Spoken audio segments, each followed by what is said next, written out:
O MMA às vezes nos presenteia com super lutas que são tão grandes que simplesmente dispensam a necessidade de cinturão em jogo. Não que os lutadores não são dignos de títulos, eles com certeza são, mas o que tornou essas lutas tão especiais não foram as próprias lutas em si. É o tipo de luta que, assim que são anunciadas, você precisa parar para respirar por um segundo porque, meu Deus do céu, é óbvio que vai ser um clássico do MMA, seja porque tiveram rivais que se odiavam, ou porque era uma revanche super aguardada, ou simplesmente porque é uma luta tão boa no papel que fatalmente acabará no Hall da Fama um dia. A lista de hoje tem 10 lutas tão aguardadas que a gente não esquece delas até hoje. Então já deixa o like e se inscreve no canal. Eu sou o Coutinho do MMA no Ponto e aqui vão as 10 lutas tão aguardadas que nem precisaram de um cinturão. Número 10, Francis Ngannou vs Derrick Lewis. Você precisa entender que não é porque a luta foi super aguardada que ela foi boa, tá? E é exatamente por isso que essa tá em 10º lugar na lista. Quando Francis Ngannou vs Derrick Lewis foi anunciada para o UFC 226, todo mundo supôs que veríamos um show de violência em escala inimaginável assim que eles fossem trancados no octógono. E estamos falando de dois dos strikers mais agressivos do esporte e que gostavam de trocar porrada franca sempre que possível.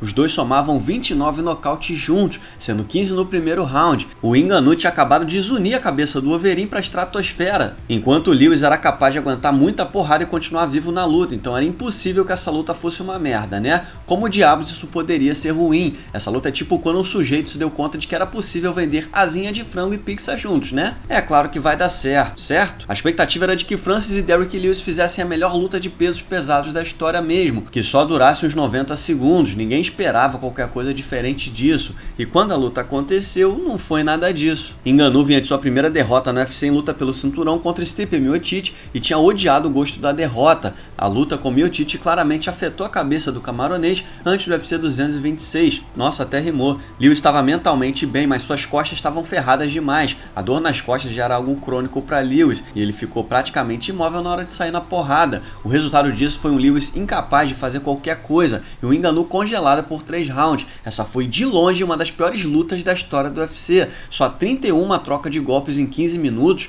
tá maluco? Pelo menos a gente se divertiu no pré-luta imaginando como seria bom. Número 9, Randy Couture vs Rodrigo Minotauro. Já que não teve Couture vs Fedor, essa foi uma excelente segunda opção pro UFC. Rodrigo Minotauro foi o melhor peso pesado do mundo no início dos anos 2000, vencendo 19 de 20 lutas antes do seu lendário confronto com Fedor Emelianenko no Pride 25. Os dois permaneceriam como rivais durante todo esse tempo no Japão, e Minotauro eventualmente foi pro UFC e se tornou o primeiro ex-campeão do Pride a conquistar o cinturão do UFC, mesmo que interino. O cinturão era interino porque Randy Couture estava no meio de uma novela contratual com o UFC, levando o coroa a uma longa briga judicial contra o Ultimate. Couture voltou à organização no fim das contas, mas não para defender seu cinturão contra o campeão interino, e sim enfrentar o gigante Brock Lesnar. O campeão acabou nocauteado no segundo round e Minotauro defendeu seu título interino diante de Frank Mir, depois de uma temporada do TUF antes de também ser nocauteado. Com os dois lutadores fora do trono, nada mais justo do que colocá-los um contra o outro no UFC 102. Os dois membros do Hall da Fama do UFC não precisam de trash talk ou provocação para promover uma luta dessa, porque todo mundo já sabia que seria épico.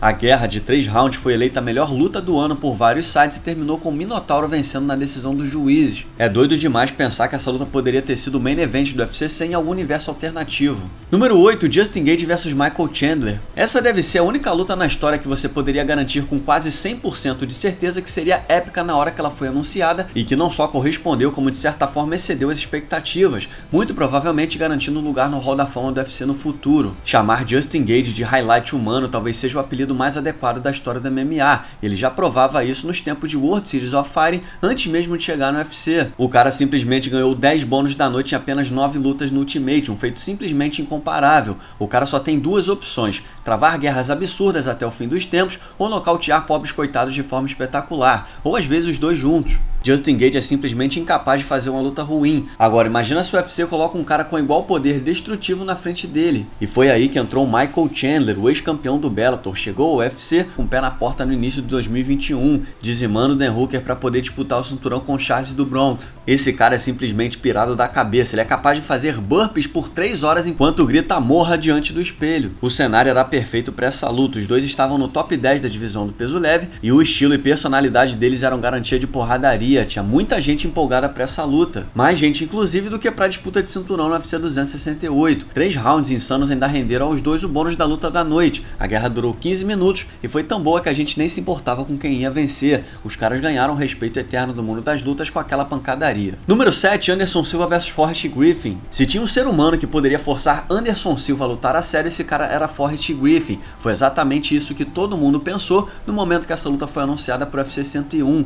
A luta marcaria o retorno de Anderson Silva ao meio pesado, e logo contra um cara que tinha acabado de deixar o posto de campeão da categoria. Spider já tinha 6 defesas de título nos médios e era considerado o maior lutador do mundo naquela época, enquanto Griffin era visto como o campeão mais improvável da história, mas que sempre ia pra porrada como se não houvesse o amanhã. A lógica era que o domínio de Anderson e a reputação de Griffin realmente ajudaria a vender essa luta. Anderson era tão intocável e seu estilo era tão diferente que era quase frustrante ver seus adversários não conseguirem fazer nada no octógono, então Forrest foi escalado para fazer o que ninguém havia conseguido antes. O hype era enorme, uma das raras super lutas daquela época do UFC, e o resultado disso tudo foi uma das performances mais espetaculares que o esporte já viu, algo que simplesmente ninguém previu. Anderson deu um baile sem precedentes, sendo elevado como imortal no MMA. Parecia que ele estava entrando na Matrix, se esquivando dos golpes e contra-atacando de forma cirúrgica. A sequência do nocaute foi uma das cenas mais icônicas da carreira do Spider. Foi diferente do que havíamos previsto, mas foi um espetáculo. Número 6, Rashad Evans vs Rampage Jackson. Pouca gente se importa com o TUF hoje em dia, mas é fato que o reality show ajudou a formar várias estrelas do Ultimate antigamente, além de esquentar rivalidades como a de Rashad Evans e Rampage Jackson.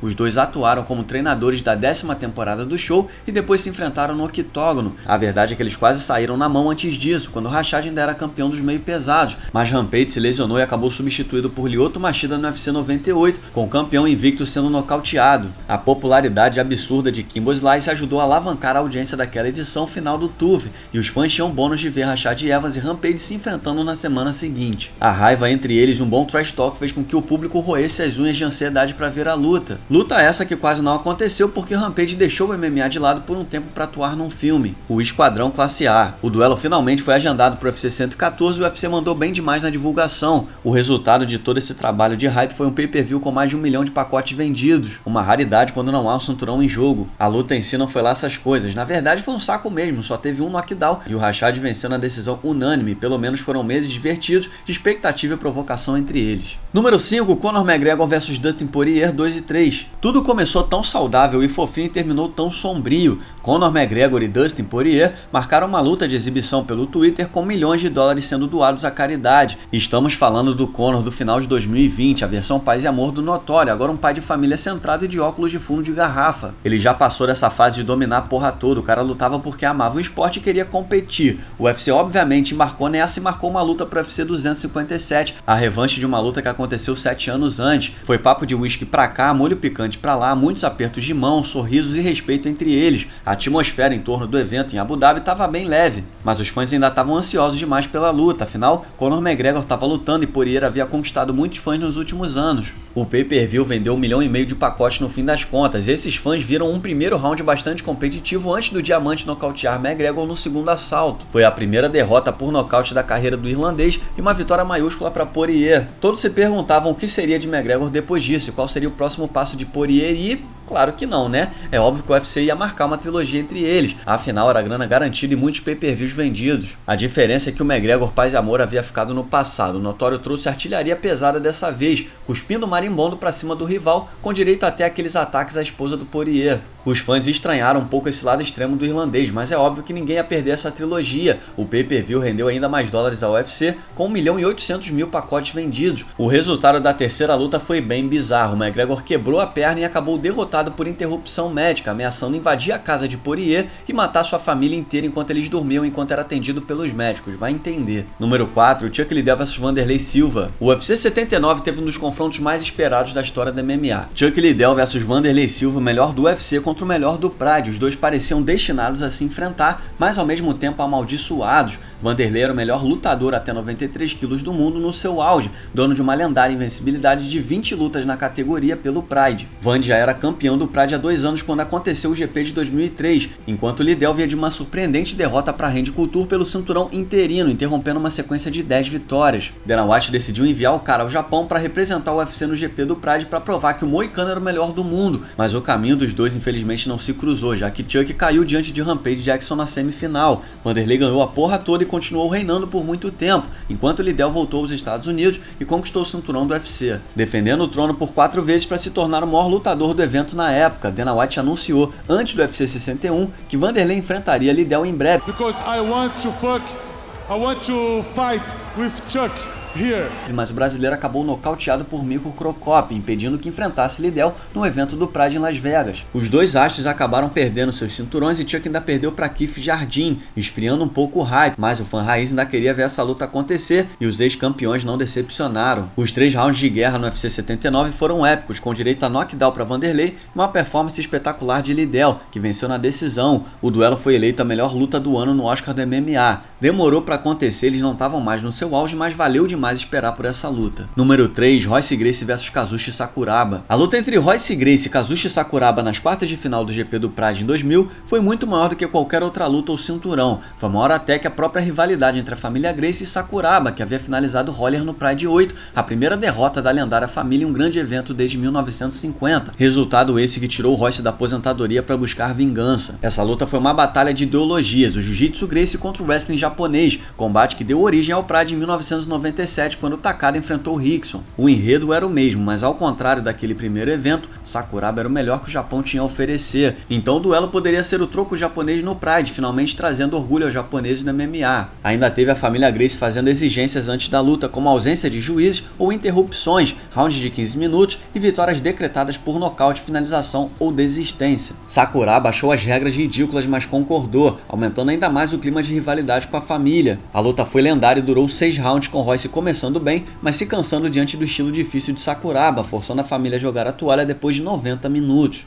Foi um momento extremamente simbólico para o esporte, muito além da expectativa e do entusiasmo pré-luta. Número 2, Chuck Liddell vs Tito Ortiz 1. Essa é uma das melhores histórias de todos os tempos no esporte, um drama digno de filme hollywoodiano. O enredo envolvendo Chuck Liddell e Tito Ortiz foi tão gigante que até a ESPN fez um documentário inteiro só sobre essa rivalidade. O primeiro encontro deles surpreendentemente não teve cinturão em jogo, mas não diminuiu a importância do UFC 47. Os fãs ficaram à espera dessa luta por mais de um ano, mas as raízes dessa rivalidade vão muito além. Que Chuck e Tito eram amigos e parceiros de treinos e empresariados por ninguém menos que Dana White, futuro presidente do UFC. A Zuffa construiu o UFC com Ortiz como seu maior astro, mas Liddell logo chegou no seu calcanhar depois de enfileirar uma galera. Muitos imaginavam que Liddell ficaria preso num limbo enquanto Tito era campeão, já que White tinha certeza que Ortiz perderia para ele. As coisas chegaram ao limite no UFC 40 com Liddell deixando claro que ele era o melhor do mundo, mas Tito se recusava a assinar o contrato para lutar, alegando que ele estava ganhando pouco. Com Ortiz fora por meses, o UFC tentou forçar a luta com a criação de um cinturão interino entre Chuck Liddell e Randy Couture, mas o Homem de Gelo perdeu de forma chocante. Ortiz imaginou que venceria Couture, mas também acabou perdendo no UFC 44. Com Liddell voltando da sua aventura no Pride e Ortiz sem cinturão, os caras finalmente decidiram que era hora de lutar. Eles saíram na mão no UFC 47 em abril de 2004 e o Homem de Gelo nocauteou o ex-campeão no início do segundo round, vencendo a primeira de 3 lutas entre eles. O cinturão estava em jogo na revanche, mas o resultado foi o mesmo. A trilogia foi... bem, melhor esquecer que essa luta aconteceu. Número 1, Conor McGregor vs Nate Diaz 2. Tudo começou com o melhor desafio já feito na história do MMA. Fuck that! Conor McGregor, you're taking everything I work for, motherfucker! I'm gonna fight your fucking ass! Mesmo que ninguém tivesse levado a sério na hora que foi feito. Após um ano fora da jaula, Nate Diaz venceu Michael Johnson na melhor luta daquela noite e exigiu enfrentar o maior nome do esporte no momento, Conor McGregor, que havia conquistado o título dos penas em apenas 13 segundos, uma semana antes. Todo mundo sabia que o McGregor tinha planos de subir para o peso leve, mas Diaz não era popular, a ponto de ser cogitado como opção naquela época. O tempo passou e Conor enfrentaria o campeão Rafael dos Anjos, mas acabou sem adversário a 10 dias do pay-per-view e o UFC não tinha tanta gente à disposição. E foi aí que Nate Diaz apareceu, eles toparam fazer a luta no meio médio sem corte de peso para nenhum dos dois. Seria uma porradaria à moda antiga, dois desgraçados que se odeiam saindo na mão pelo prazer de bater um no outro no UFC 196. O resultado disso, 1.300.000 pacotes de pay-per-view vendidos. E um dos resultados mais chocantes da história do UFC, Nate Diaz, irmão caçula de Nick, fez com que a maior estrela do MMA batesse em desistência com o Mata-Leão, sua primeira derrota em 17 lutas. Fora-se o cinturão, fora-se tudo, eles teriam que fazer essa revanche imediatamente. O plano era marcar para o UFC 200, mas McGregor estava treinando na Islândia e se recusou a falar com a imprensa, pois estava focado em se vingar da derrota. A luta só aconteceu no UFC 202 e o ódio era tanto que eles protagonizaram cenas lamentáveis na coletiva de imprensa. As entrevistas, os programas de TV, tudo nesse evento foi grandioso como um Super Bowl e rendeu 1.650.000 pacotes de pay-per-views vendidos. A luta não decepcionou, uma pancadaria insana por 5 rounds. Um dos juízes marcou empate, mas os outros dois deram vitória de McGregor. A rivalidade segue viva até hoje, eu tenho certeza que eles vão se pegar mais uma vez. E aqui vai um salve para o Tommy Tuhold que escreveu essa lista. Você pode seguir o Tommy no Twitter através do @TommyTuhold. E um salve também para o Thomas Walsh que editou esse vídeo. Você pode seguir o Thomas no Instagram através do @BigBeatVisual. Muito obrigado por assistir, não se esqueça de deixar o like e se inscrever no canal. Nós temos sempre vídeos semanais por aqui. Deixe também o seu comentário sobre o vídeo logo abaixo e siga-nos nas redes sociais. Muito obrigado mais uma vez e até o próximo vídeo.